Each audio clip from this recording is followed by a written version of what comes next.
ভারত হাদিকে কি গুলি করে মারা যাবে? ইয়া আল্লাহ, এই ভারতের ধ্বংস আমরা দেখে যেতে চাই মাবুদ। হাসিনার ফাঁসি যেন আমরা দেখে যেতে পারি মাবুদ। 55 বছর আপনারা ষড়যন্ত্র চালিয়েছেন। ঢাকার জমিনে কোন ষড়যন্ত্রকারী শ্বাস নেওয়ার সুযোগ আমরা দেব না।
দুইটা জিনিস চাইবো, একটা হচ্ছে ময়দান ছেড়ে যাবেন না, একটা হচ্ছে প্রচুর করে হাদির জন্য দোয়া করবেন।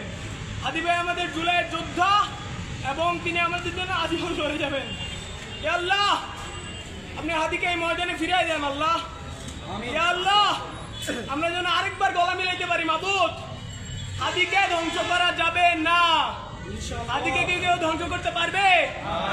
ইয়া আল্লাহ, এই ভারতের ধ্বংস আমরা দেখে যেতে চাই মাবুদ। এই আওয়ামী লীগের ধ্বংস আমরা যেন দেখে যেতে চাই মাবুদ। হাসিনার ফাঁসি যেন আমরা দেখে যেতে পারি মাবুদ। হাসিনার ফাঁসি যেন বেগম খালেদা জিয়া দেখে মরতে পারেন মাবুদ।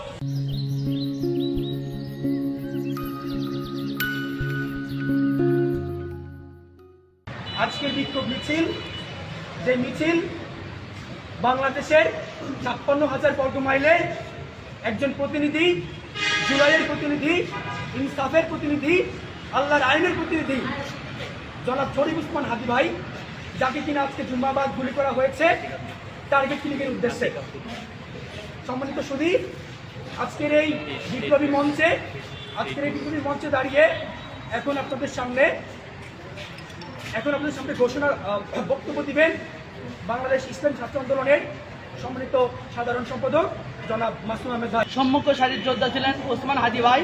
তার উপর যে নির্মম হত্যার অপচেষ্টা চালানো হয়েছে, এটা আমি বাংলাদেশ জাতীয়বাদী ছাত্র দলের পক্ষ থেকে তীব্র নিন্দা ও প্রতিবাদ জানাই। আপনারা জানেন, জুলাই আগস্টের পর থেকে একটা গ্রুপ বারবার এই দেশে নৈরাজ্য সৃষ্টি করার জন্য বারবার পায়তারা করা আসছিল। প্রিয় ভারত, হাদিকে কি গুলি করে মারা যাবে? যাবে। একটা হাদির মারবা, 100টা হাদি উঠে দাঁড়াবে কিনা? কয়টা দাঁড়াবে? 100। হাদিরে মারা যাবে না, হাদিরে মারতে পারবা না। কয়টা হাদি দাঁড়ায় আছে দেখছো? পারবা কিনা? পারবা না। ভাইরা আমার, আপনাদের কাছ থেকে দুইটা জিনিস চাইবো, একটা হচ্ছে ময়দান ছেড়ে যাবেন না, একটা হচ্ছে প্রচুর করে হাদির জন্য দোয়া করবেন। হাদি ভাই আমাদের জুলাইয়ের যোদ্ধা এবং তিনি আমাদের জন্য আজীবন চলে যাবেন। ইয়া আল্লাহ, আপনি হাদিকে এই ময়দানে ফিরিয়ে দেন আল্লাহ। ইয়া আল্লাহ, আমরা যেন আরেকবার গলা মিলাইতে পারি মাবুদ। হাদিকে ধ্বংস করা যাবে না।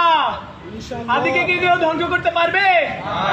ইয়া আল্লাহ, এই ভারতের ধ্বংস আমরা দেখে যেতে চাই মাবুদ। এই আওয়ামী লীগের ধ্বংস আমরা যেন দেখে যেতে চাই মাবুদ। হাসিনার ফাঁসি যেন আমরা দেখে যেতে পারি মাবুদ। হাসিনার ফাঁসি যেন বেগম খালেদা জিয়া দেখে মরতে পারেন মাবুদ। আমাদের জুলাইয়ের কণ্ঠস্বর ভারতীয় আগ্রাসনের বিরুদ্ধে, যাকে আমরা সবসময় স্পষ্টবাসী হিসেবে জানি, সেই ওসমান হাদি ভাইয়ের উপর টার্গেট কিলিং এর উদ্দেশ্যে সরাসরি তার মাথায় গুলি করা হয়েছে। আমাদের ভাই ইতিমধ্যে আমরা যতটুকু জানি মৃত্যুর সঙ্গে পাঞ্জা লড়ছে, সে কোমায় আছে। এই অবস্থায় আসলে আমরা যে রাজপথে নেমে এসেছি, বক্তব্য এখন দেওয়ার মতো অবস্থানে আপনারা জানেন যে আমরা দোয়া পরিচালনা করেছি আসলে সকলের কাছে আমরা দোয়া চাচ্ছি আমাদের ভাই যেন অতি দ্রুত সুস্থ হয়ে আমাদের মাঝে ফেরত আসে। আমরা তার সাথে আবার যেন স্বাধীনতার, আমরা বাংলাদেশের সার্বভৌমত্বের প্রশ্নে গলায় গলা মিলাতে পারি, আমরা যেন তাকে নিয়ে আবার রাজপথে আওয়াজ তুলতে পারি সেই ভারতীয় আগ্রাসনের বিপক্ষে। সেই জন্য আমি সকলের কাছে দোয়া চাচ্ছি। সংগ্রামী জুলাই যোদ্ধাগণ, আজকে আমরা এমন একটি সময় এসে উপস্থিত হয়েছি যেই সময়ে জুলাই বিপ্লবের পরে 56,000 বর্গ মাইলের শ্রেষ্ঠ একজন প্রহরী, শ্রেষ্ঠ একজন কমান্ডার, আমাদের সবার প্রিয় যোদ্ধা শরীফ ওসমান হাদী ভাই মৃত্যুর সাথে পাঞ্জা লড়ছেন।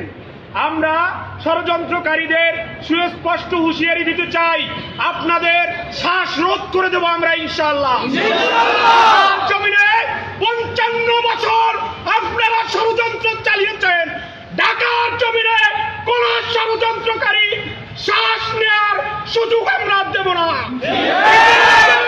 ডাকসুর বিপি আবু সাদিককে যুদ্ধ ঘোষণা করেছে, আমরা সারা বাংলাদেশের জুলাই যোদ্ধারা ডাকসু বিপির আহ্বানে আমরাও যুদ্ধ ঘোষণা করব।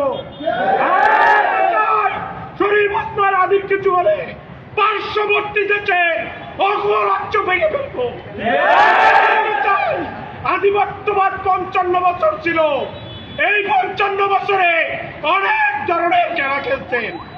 আমরা 4.5 কোটি জুলাই যোদ্ধা, আমরা মাঠে নামলে আপনাদের 7টি অঙ্গরাজ্য ভেঙে দেবে। বলতে চাই, ষড়যন্ত্র করেছেন শাসকদের সাথে আতাত করে। আজ বাংলাদেশে কোনো শাসক নাই, আজকের শাসক জুলাই যোদ্ধাগণ। এই অবস্থায় জুলাই যোদ্ধাদের উপর আর ষড়যন্ত্র করলে আমরা এই ষড়যন্ত্রের পিছনে যারা রয়েছে তাদের মুখোশ উন্মোচন করব, তাদের নিজেদের জমিনকে শঙ্কিত করে দেব ইনশাআল্লাহ। সর্বশেষ বলতে চাই, সবাই ওসমান হাদী ভাইয়ের জন্য নামাজের পরে দোয়া করবেন এবং তাহাজ্জুদে দোয়া করবেন, 5 ওয়াক্ত নামাজে দোয়া করবেন এবং আমাদের ওসমান হাদী ভাই দ্রুতই আমাদের কাছে ফিরে আসবেন। বেগম খালেদা জিয়া অসুস্থ রয়েছেন, তিনিও দ্রুত আমাদের কাছে ফিরে আসবেন। তারেক রহমান লন্ডনে রয়েছেন, তিনিও বাংলাদেশে ফিরে আসবেন। এই আশাবাদ ব্যক্ত করে আমি আমার বক্তব্য শেষ করছি। আসসালামু আলাইকুম ওয়া রাহমাতুল্লাহি ওয়া বারাকাতুহু। আগুন ঘরে ঘরে হাদী ভাইয়ের কিছু হবে, দিল্লি না ঢাকা, ঢাকা ঢাকা সংগ্রাম সংগ্রাম, আলালিনা রাজপথ গোলামিনা আজাদি আজাদি দিল্লি না ঢাকা, ঢাকা ঢাকা ভারতীয় আগ্রাসন ভেঙে দাও ঘুরিয়ে দাও, ভেঙে দাও গুড়িয়ে দাও, ভারতীয় আগ্রাসন দেব রক্ত, রক্তের বন্যা ভেসে যাবে অন্যায়, নারায়ণ তাকবীর, নারায়ণ তাকবীর, আল্লাহু আকবার, ইনকিলাব ইনকিলাব, জিন্দাবাদ জিন্দাবাদ, ইনকিলাব ইনকিলাব, জিন্দাবাদ জিন্দাবাদ।